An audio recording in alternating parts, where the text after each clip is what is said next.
out on Route 16, sitting out there doing traffic control or speed radar and that. I kind of get, and I'm being honest, I kind of get irked with that, because I feel that as a taxpayer, as a state taxpayer, paying my state taxes and all this, it's already being covered. And when I see a police officer out there on the highway doing speed control, I'm saying to myself, wouldn't it be more advisable, more useful for him to be out into the camp roads or these other roads than out on Route 16 sitting on the side of the street? Do we get paid for that? Yeah. Most of the traffic control that we do, I cannot fit into the regular schedule because they're doing 8 calls a shift. So they're not doing traffic control. When we do traffic control, most of the traffic control we do is through the grants. So if I didn't have the grants, you probably wouldn't see the officer out there. So if you didn't see the officer out there... Well, that's what I'm trying to say, is I think that myself, we got a lot of state troopers in this area that seems to patrol up that road pretty heavily. Yeah. And I'm just kind of curious why we would even be out on that road, other than to get to maybe, what's the road across from Wonton's? Those kinds of side roads that are part of our community as it is. Well, when we're on regular patrol, we're generally not patrolling out there. Okay, we will patrol a little bit, but there's several factors on that. Most of the time when we do patrolling out there, it is those extra hours that we got through a grant. Now, when you say there's plenty of troopers out here, there actually isn't. And what we've done by taking those grants and putting guys out there, we have turned what used to be known as the highway of death out there. It's not known as that anymore. So we've reduced the amount. We have more traffic coming up Route 16 now than we ever had, and we have less accidents now than we ever had. We have less serious bodily injury accidents.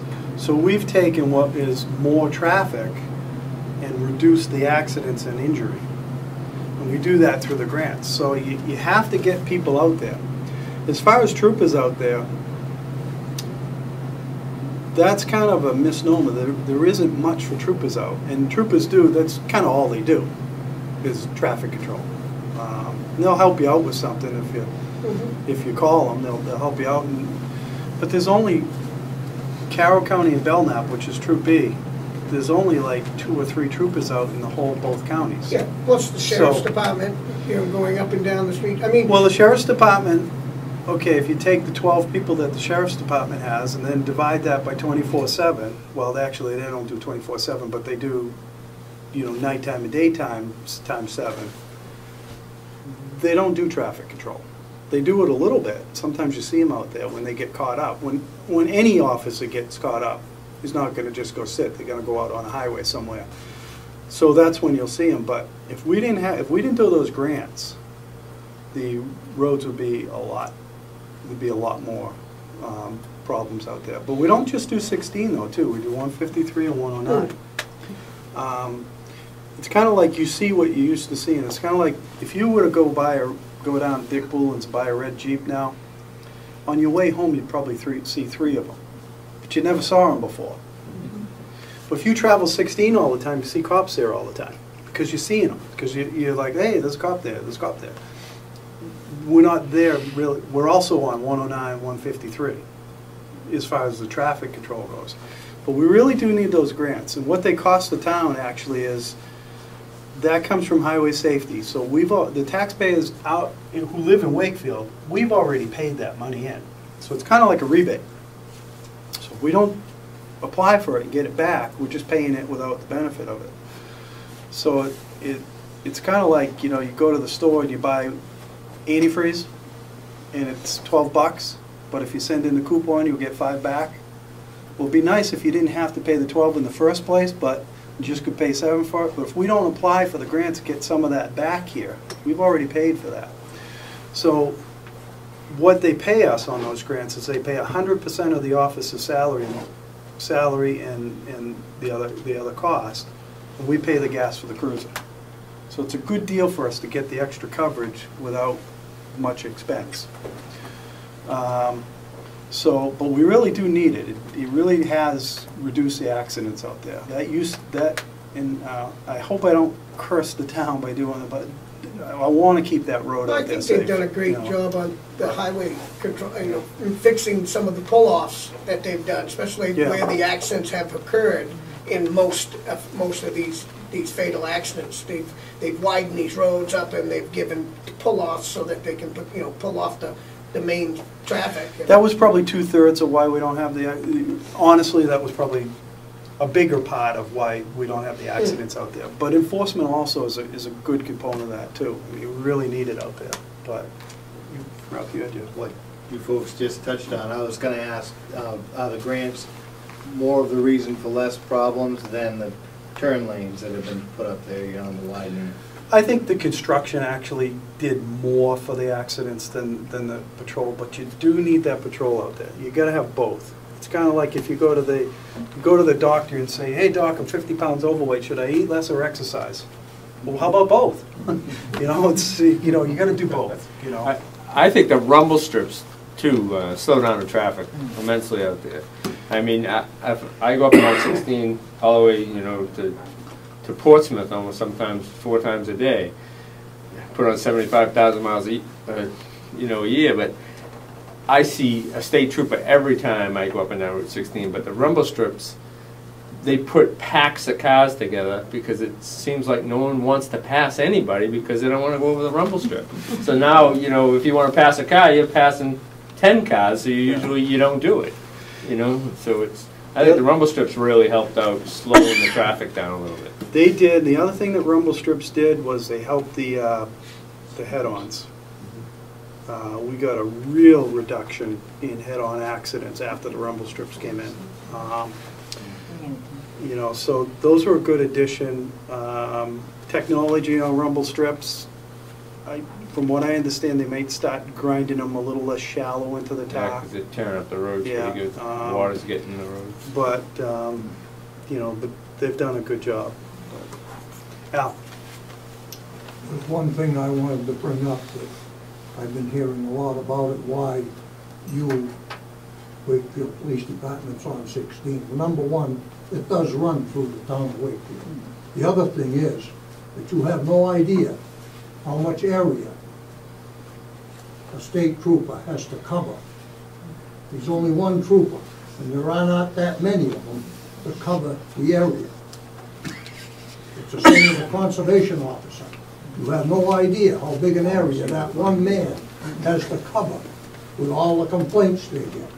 And that's just what I wanted to say, that I understand why you're out there, because how many areas can a trooper cover by himself? There's only so many troopers, and there's only one on that shift. He can only cover so much area at once. Thank you. Well, thank you. I appreciate that. What would you, what's the main concerns that you guys have that you'd like to see us address? Where do you think? Ken, Yeah. I'm sorry. I had one other question I was going to ask you. You were mentioning about like Wakefield going into Ossipee or, other opposing towns. We also allowed to go over the line like in Acton, Maine, and, the neighboring towns in Maine. We go to, some of the trouble spots that we have with Maine are, we get, and they're usually just nuisance calls, but occasionally you got West Newfield, you got Acton, Parsonsfield, but we have a mutual aid agreement with the York County Sheriff's Department. So if the York County Sheriff's Department is on scene or going to the scene, their dispatch can call our dispatch and we'll go out and we'll try to hold the scene for them. We don't have a mutual aid agreement with the Alfred State Police Barracks in Maine. So therefore, if they're on a scene and they want to help, we're very limited in what we can help them with.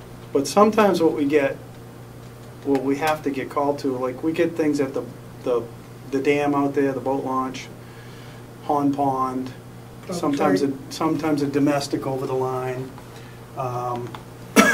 and sometimes an accident over the line, because the York County Sheriff's Department, Maine is a different law enforcement model. so it means they don't have law enforcement. So they're waiting a long time for an officer, so sometimes we'll go out there and just kind of hold the scene for them. Occasionally, we do get some benefit from them, because some of their burglars and stuff will be the same ones. And so we work with the detectives and stuff over York County, but we do have the authority to go there, but only with the Sheriff's Department. You know, so. To your last question, is there a, no, you were saying, what do we feel as though we need in the department? Pay attention, Ralph. I know. I was thinking, is there a time when burglaries are occurring in certain neighborhoods? Is there a thing where you have a raised elevation of alerts for neighbors or anything like that? No. It's really dictated by what people call. Sometimes, you know, we're trying to get one area where I think we could do a little better on, and it's sometimes dictated by how much time we have, is I'd like to feed a few more stories to the newspaper so people were a little more up on stuff. And I think we could have probably put out more stories that way, and that would have brought people up. But I also don't want to put stuff out just for the sake of putting stuff out and alarm people, but I do want people to be cautious. So as far as making alerts and stuff, I'm hoping that the patrolmen are stopping in places and saying, hey, we're having problems around here, keep a lookout. But sometimes they don't. So I think that if they're not, if you guys don't hear, like if you have for instance, if you have a burglary at a next door neighbor, you should at some time see a patrolman in a few days saying, hey, just to let you know. And if you're not, give me a call and say, hey, how come my neighbor's place got broken into and nobody stopped by to check with us? And I'll make sure somebody gets out there. Because sometimes, you know, they're just not, they should touch base around the neighborhood where things are happening. Sometimes the neighbors might have seen something too, and Right. didn't even realize it was important. And that would lead to a lot more solves. So we really should be getting out there and telling people what's going on. And I think that's probably an area we lack a little bit on. So, Dave. Actually, I had one of your officers give me a heads up just exactly like that a couple weeks ago, relative to burglaries. Down in the southern part of the state where people are more concentrated, I've read some articles about them using the ploy of selling magazines. They have these people that come out of state, they have a big van and like 6, 8 people, and they'll knock on doors with the premise that they're selling magazines. And one of the ways they control that is with a peddler's license, because if you see somebody in a neighborhood going from house to house, or maybe you get a call, you can stop them and say, where's your peddler's license? They're gone. Right. Yeah. You know, what are your thoughts about having that? Maybe they only need that down south, but. Well, we have you're supposed to have a hawker and peddler's license in town here. But I actually have mixed emotions on that. Sometimes what helps a PD is not necessarily, sometimes it's not always a question if it helps the PD, but I kind of go back and forth whether, you know, how much you have to be licensed, you know. But we do have that ordinance in town, and actually that comes up quite a bit.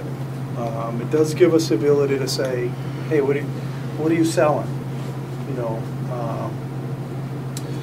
But you know, The big one in town is the guys in the little white truck that sells the meat, frozen meat. yeah, They're always around, and Yeah. you know, it's the same story. I've got $25 worth left of meat, and I got to get rid of it. Or I get penalized when I get back home, and it's the same thing, you know. But buys it every time. it's just a donation. But it's pretty funny.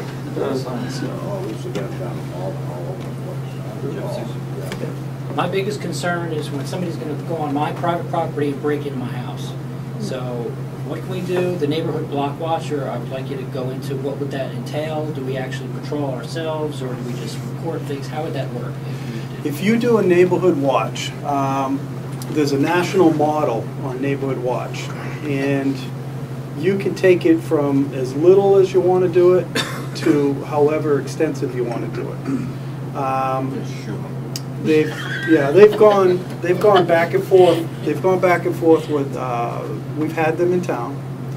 So the signs, they start with a group of people, and then you get a group of people together, and you can go as extensive into it as you want. But you can have people that will actually go out on patrol, write down plate numbers, look at things, politely go up to people and ask, where they're coming from, what they're doing, and they document what they're doing so that if something happens, we can use it to maybe solve a crime. But most of the time, what it does is it wards stuff off.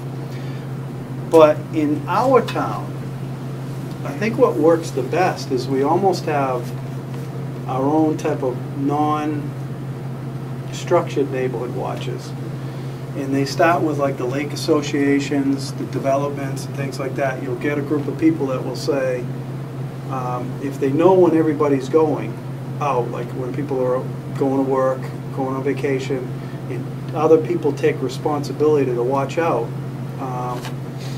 those seem to work pretty well. But the main thing is, because for whatever reason, I find that sometimes people don't want to bother with something they think is small to the PD.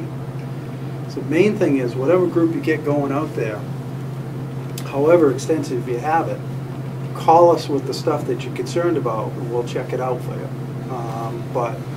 But if you do the official neighborhood watch, then you can get the signs on the street, you can get they have all kinds of literature, they have paperwork, they have logs, and there's quite a bit to support those programs, and we support them.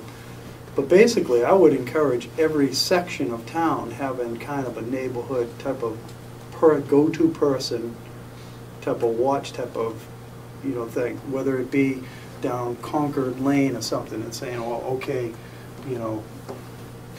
so-and-so is going to be kind of watching this, and that's the contact person, or whether it be, and so if we had a little bit more of that, I think that would be handy.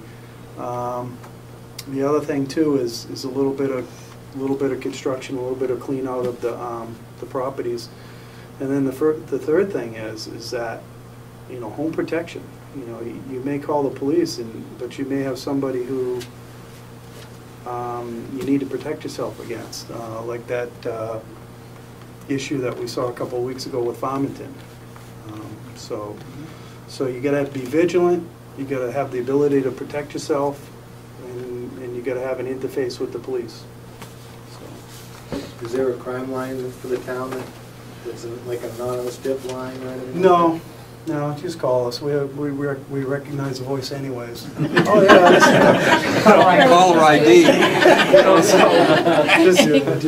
knew that was you. I gotta get a gun to protect myself. You still have to wait till an individual crosses your threshold before you use physical force? It depends on the situation. If you're talking just physical force, not like firearm force, a person has the right to protect their property from theft or criminal mischief or vandalism. They can do that in a number of ways. You can call the police, but in the meantime, you have the right to use reasonable amount of force to prevent a crime. So if you have your outboard motor screwed on the fence, a bucket underneath it, and then Joe Bad Guy decides he wants it more than you do. And so you look out your window and he's unscrewing your motor from the fence. You have the right to go and say, get your hands off my motor, and if he won't, you can use a reasonable amount of force to prevent that. So now you have to make a decision. What's reasonable?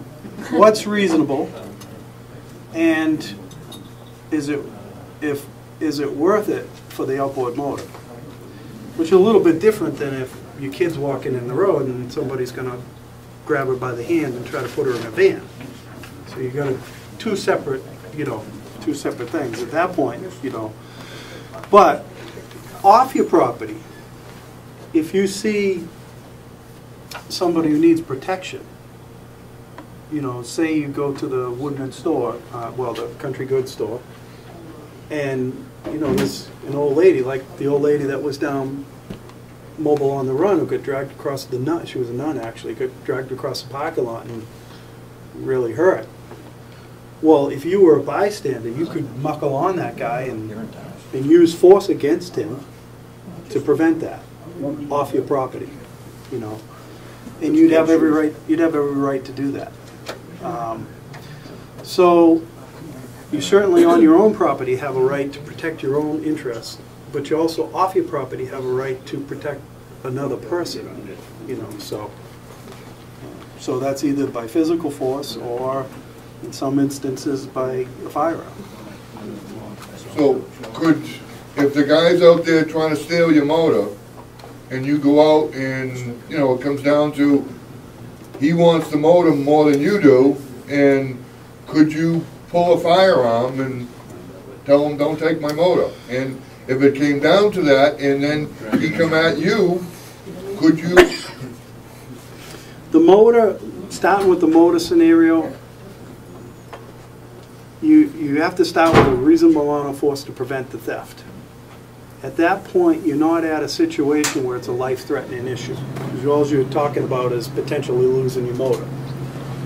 If the person is going to do harm to you, or he's not going to, yield to do harm, then you get in areas where you potentially could use a firearm. But if it's just for Property. he's unscrewing the motor and you're going to put a hole through him, that don't work. It has to be a threat to you, But if he's just unscrewing the motor and you go put your hand on his hand, that's fine. It's your property to a motor, so. Yeah. I guarantee you one thing, you walk out that door with a 12-gauge shotgun, unloaded and pointed at him, he'll be gone. You'll be in jail. Yeah, but you get arrested. Then he leaves. The guy in Providence did. Yeah, but they. him in the house. He actually fired the weapon. So, I'm talking about one that's empty. I guarantee you, I know from personal experience it works. Take it from there. Who's loaded, the gun or you? Never mind. Maybe both. Probably.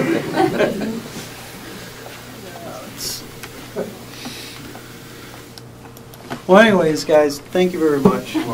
I hope you enjoyed it. All right, well, we all want to thank him very much for coming, and as always, I need to fill this bucket, because this doesn't cost nothing. So, feel free to donate, I'd appreciate it very much. And next month we got, I'm not sure of the guy's name, but he's running for governor. Arthur's got his name at home, and I didn't get to bring it, so I'll put it out in the flyer, but... Montaigne? What is it? Montaigne? He won't be here until, he'll probably come the following month, which will be in May. Smith? I didn't hear you. Kevin Smith? Kevin Smith? It's Kevin Smith? Yeah. I guess the guy's name is Kevin Smith. He's running for New Hampshire governor. He should be here next month, and then the following month we're hoping to have LaMontagne show up. We had him last year. Was it the year before? Last year. So that if there's any suggestions that you guys got for some speakers that you'd like to hear, I'd love some input. Anybody that you know that we can invite, that would be great. The elections are coming on Tuesday. I expect you all out there to vote. You all know who to vote for. Kenny. Running. I won't put it out there. Just to let you know that you're all behind the curtain. You can vote for whoever you want. I'm just expecting you to vote for the right one. So, other than that, thanks for coming, and hope to see you next month. I'll take all the coffee cups right there in that black bucket, and hopefully my wife will take and clean them before for us. I think you need more hands. Today's her day off. No, you gotta try to go away from